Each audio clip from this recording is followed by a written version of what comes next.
retour sur le plateau de l'École du Futur. On est toujours en compagnie de Marion Moreau. Marion, tu es journaliste, experte du numérique, et de Damien Douany. Damien Douany qui, forcément, a une idée derrière la tech.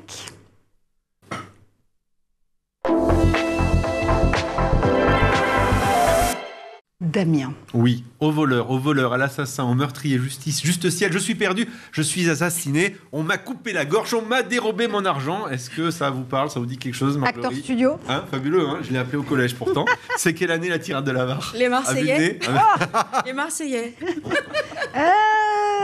Alors si je suis tout à fait honnête, je vous dis 17e siècle, voilà. Mal, oui. Si je triche beaucoup, je lis sur votre fiche que c'est 760.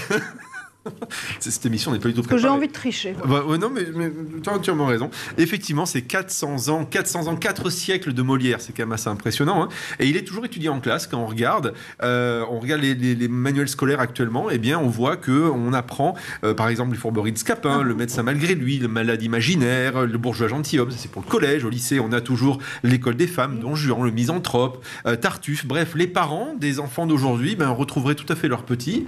La preuve, moi, voilà, je me rappelle encore de mes différentes tirades dont j'ai appris. Effectivement, Molière, ça fait un petit moment qu'il est là.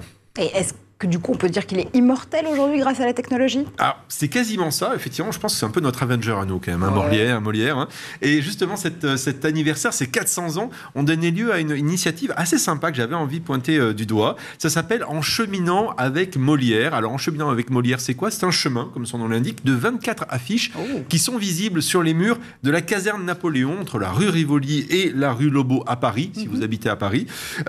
Voici quelques images là qu'on va voir à l'écran. Donc il y a 24 affiches comme ça qui vont être mises dans la rue, enfin qui y sont actuellement d'ailleurs, et vous pouvez vous balader, et donc ça va permettre, ces affiches vont permettre de s'immerger dans l'existence et la vie, la légende, le mythe du célèbre comédien. Ça, c'est assez classique, mais ça va aussi proposer, inviter les personnes qui vont passer dans la rue, eh bien, de découvrir de manière un peu plus profonde comment il vivait sa vie, justement. Et concrètement, ça marche comment? Je m'équipe de mon smartphone, je scanne un QR code, j'essaie de comprendre comment je peux mettre ces affiches en mouvement. C'est exactement ça, c'est Marc-Laurie. C'est extraordinaire. Vous le lisez dans mes pensées. Ou vous lisez mes films. Seulement, voilà.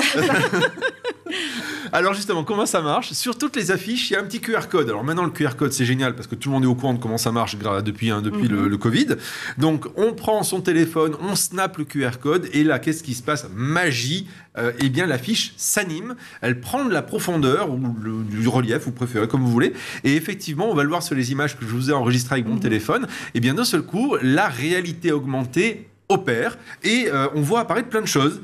Donc on voit de la profondeur, on voit des choses qui s'animent, on voit des commentaires en plus qui apparaissent. Bref, c'est vraiment un mode très différent qui est plutôt sympa et qui permet véritablement de faire le lien entre les jeunes générations et puis les générations peut-être plus classiques qui ont envie de lire des affiches et puis d'autres qui trouvent ça plutôt sympa de plonger je vais y arriver. Littéralement, voilà, virtuellement, réellement, littéralement dans l'affiche.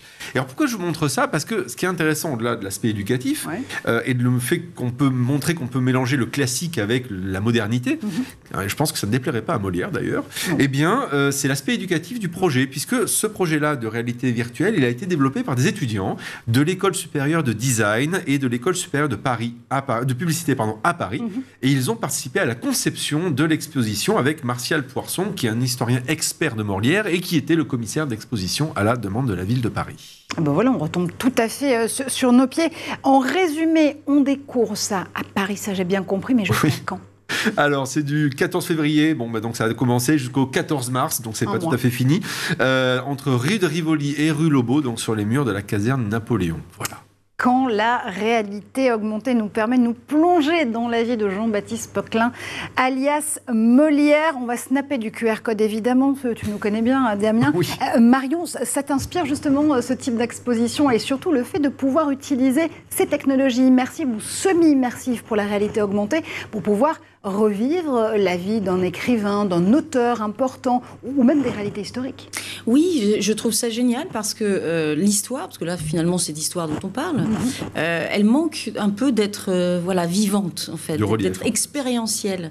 Et c'est ça qui est chouette, on le sait dans les pièces de théâtre, quand on va écouter du Molière sur scène, ça devient l'histoire vivante. Et ce que je trouve intéressant là, et on peut imaginer que l'école implémentera ces technologies tous les jours en classe, et c'est ce qu'il faut souhaiter. souhaitez. Parce que qu'est-ce qui est plus intéressant pour un élève, et même pour un prof d'ailleurs, parce que finalement lui aussi est tout à fait content de pratiquer sa matière autrement, que justement de pouvoir presque toucher, sentir, avoir une expérience, une vibration, une émotion. On est fait de vibrations et d'émotions. Donc les technos sont bienvenus en fait sur le sujet de l'histoire notamment. Toucher l'histoire du doigt. Merci Damien pour cette véritable découverte.